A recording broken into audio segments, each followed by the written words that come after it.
Você se encontra com familiares e amigos no final do ano, às vezes é uma festa de amigo oculto, você está fazendo ali a ceia de Natal e às vezes vem o papo de economia, né? E você está acompanhando o podcast, eu gosto de acompanhar esse assunto, mas na hora que você fala parece que você é aquele cara chato, né? O assunto é muito complicado para que uma pessoa leiga, o normal, possa entender.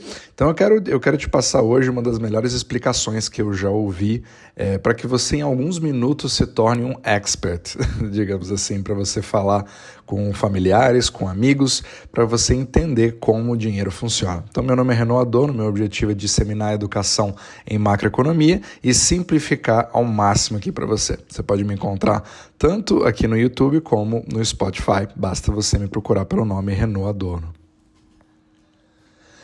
Então eu quero passar hoje uma explicação maravilhosa e resumida que eu vi do Brent Johnson numa entrevista que ele fez, que explica muito bem como que o dinheiro circula no mundo e como ele funciona e qual que é o problema que nós temos hoje.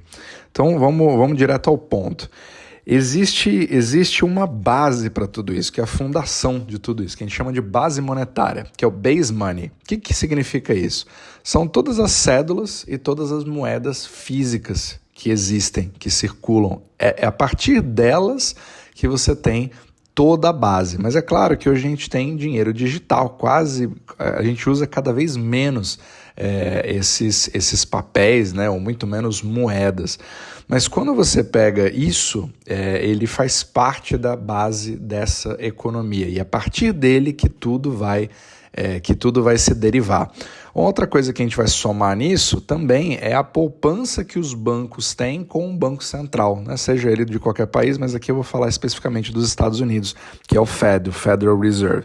Então, quando você soma as cédulas, né, as moedas, a moeda física, junto com essas reservas, que são os Bank Reserves, que é essa poupança que os bancos têm, você tem aí algo em torno de 4 a 5 trilhões de dólares. Essa é a base monetária, é o base money. A partir dele, a gente vai expandir para o resto da economia.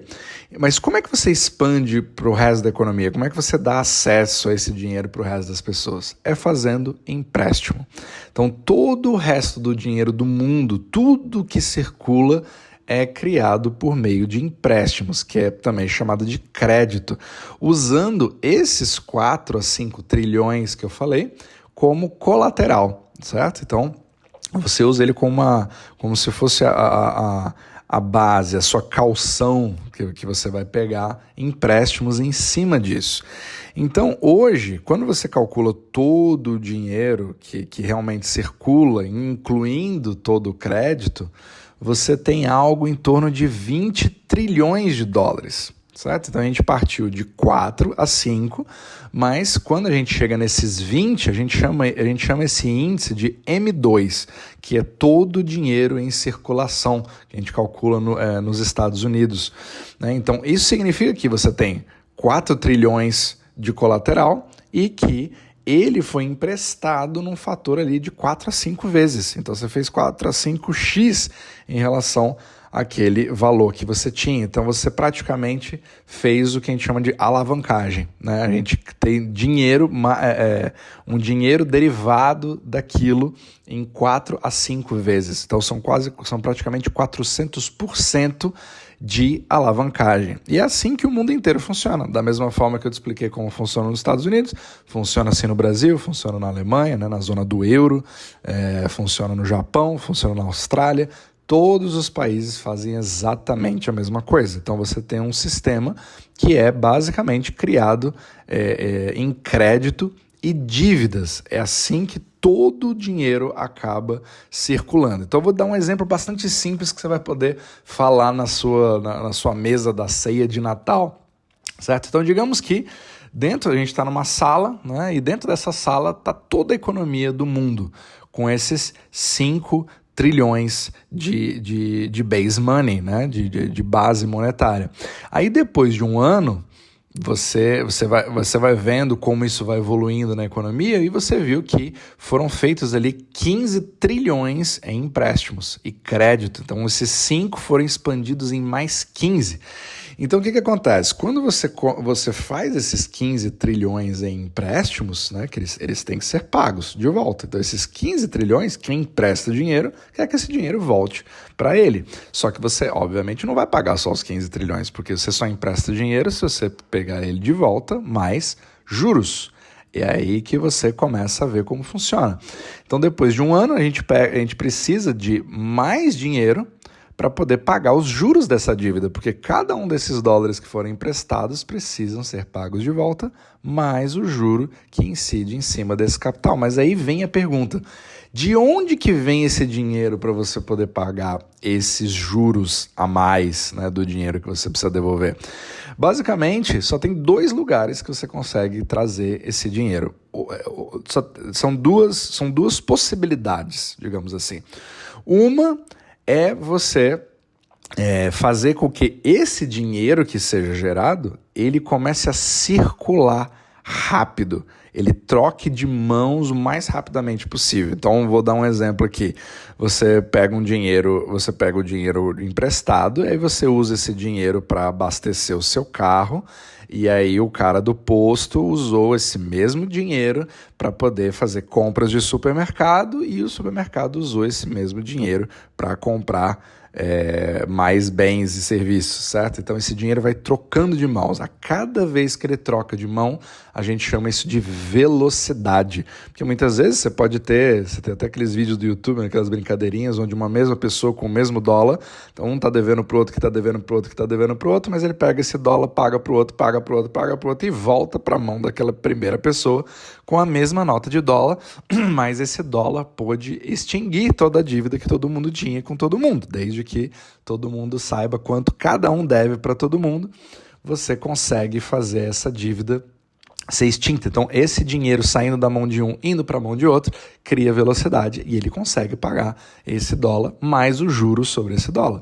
Agora, a outra forma de você poder pagar esses juros é você colocando mais dinheiro novo no sistema. Ou seja, você vai fazer mais empréstimos, criar mais dinheiro do além para pagar. Então são 2 formas, né? Ou você também pode aumentar a quantidade de colateral, né? Então ou você coloca dinheiro novo barra quantidade de colateral para que esse sistema se mantenha equilibrado e você mantenha aquela mesma alavancagem, né? Então se ao invés de 4, 5 trilhões eu tiver 10 trilhões, eu poderia, com os mesmos 400%, ter muito mais dinheiro emprestado para manter tudo aquilo equilibrado. Então, quanto mais empréstimos acontecem, mais dinheiro é criado. Então, se você vai lá e quer comprar um apartamento de R$1 milhão, por exemplo, ou $1 milhão, e você pega esse 1 milhão emprestado e o banco deposita na sua conta, esses 1 milhão não existiam até você fazer o seu empréstimo. Então ele é novos $1 milhão que acabaram de entrar na economia que não existiam antes. E enquanto as pessoas estiverem comprando casas, carros, geladeiras, abastecendo seus carros, viajando, fazendo um cruzeiro, indo para um hotel, indo ao cinema, comprando televisão, indo para restaurantes, tudo isso faz com que você tenha circulação dessa moeda. Você sempre está trocando dinheiro de mão em mão. E aí você vai criando velocidade. Então é exatamente o que esse tipo de sistema deseja. Porque quanto mais velocidade você tem, mais esse dinheiro sai de uma mão para outra, mais ele estimula o consumo, mas ao mesmo tempo estimula que essa mesma moeda faça com que você vá quitando empréstimos ao longo do tempo, certo? O carro que você pegou dinheiro emprestado, agora gerando receita na economia, faz com que saia da mão de outra pessoa, vá para sua mão e ele quita esse empréstimo, entre no banco e aí vai emprestar de novo para criar mais empréstimos, mais juros que vão fazer com que esse dinheiro vá circulando. Só que agora que é a parte chave, se só tiver uma coisa para você entender desse podcast, é isso. Enquanto essa velocidade for autossuficiente para ficar trocando de mão o mais rápido possível, de tal forma para conseguir pagar os juros dessa dívida, tudo se mantém de pé, tá tudo ok, tudo maravilhoso. Agora, o problema é que esse sistema ele só tem a marcha que vai para frente, ele não tem a marcha ré. Então agora o problema vem quando isso não acontece. Esse sistema só permite você ir para um sentido, que é o de crescimento. Ele não prevê algo a ser feito de forma razoável quando você tem uma retração. Então você não consegue ir para trás. Então vamos falar o seguinte, caso o dinheiro pare de circular, digamos que o banco não está querendo mais emprestar porque ele acha que você não vai devolver, ele pode existir aí, né, algum risco, ou quando existe medo no mercado, ou às vezes você perdeu o seu emprego, você está pensando 2 vezes antes de comprar aquela TV, aquele carro que você quer comprar, você não sabe se você vai dar conta de pagar se você pegar um empréstimo, né? Será que eu vou conseguir manter os meus pagamentos mensais? Aí pronto, aí você já começa a adquirir menos dívida, você já pega menos empréstimo. O banco já fica mais desconfiado para quem ele vai emprestar. E aí você cria uma retração. É aí que a gente fala de um ciclo deflacionário. Certo? É um nome bonito para dizer literalmente que as pessoas estão com medo de gastar e você começa a ter cada vez menos propensão a fazer, pensa 2 vezes antes de dar o seu dinheiro para outra pessoa. Se você faz isso, obviamente que a velocidade acaba diminuindo. Então, se a velocidade diminui, você não tem mais aquele mesmo dólar que circula de mão em mão para ir pagando os empréstimos. E se esse dólar não circula de mão em mão para pagando os empréstimos, o que acontece? Não existe dinheiro vindo para pagar os juros. Como também não tem mais empréstimo, você não tem novo dinheiro entrando para pagar aqueles juros. E o que acontece quando você não tem dinheiro para pagar os juros? Você tem um calote, certo? Você tem, no caso de países, você tem uma moratória. Então, quando você tem um calote, você para de cumprir o seu contrato. E é aí que vem o grande problema, o grande risco desse sistema, porque é um sistema que não tem marcha ré.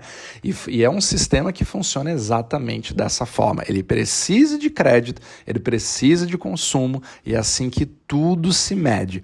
Parou esse sistema, parou essa dinâmica, dinheiro para de circular, eu coloco ele debaixo do colchão, na verdade eu deixo ele na minha conta corrente, faço de tudo para não gastar, eu penso 2 vezes antes de pegar aquele Uber, eu já ando menos com o meu carro porque eu tenho medo que a gasolina, que eu não dê conta de pagar a gasolina, e na verdade eu vou vender o meu carro porque eu preciso de dinheiro e na verdade eu vou retraindo. E assim você vai vendo uma economia retraindo. É esse o maior pesadelo de um banco central, esse é o maior pesadelo dos próprios bancos em si, porque tudo que os bancos gostariam de fazer é emprestar mais para as pessoas e as pessoas consumam cada vez mais e obviamente que quando você não consegue mais vender aquele carro, porque o banco não vai mais emprestar para comprar aquele carro, o cara que tinha um emprego na concessionária acaba não tendo mais aquele emprego e aí ele vai tendo o mesmo problema. Se ele perder o emprego dele, ele também vai pensar 2 vezes antes de ir ao cinema e comprar a TV,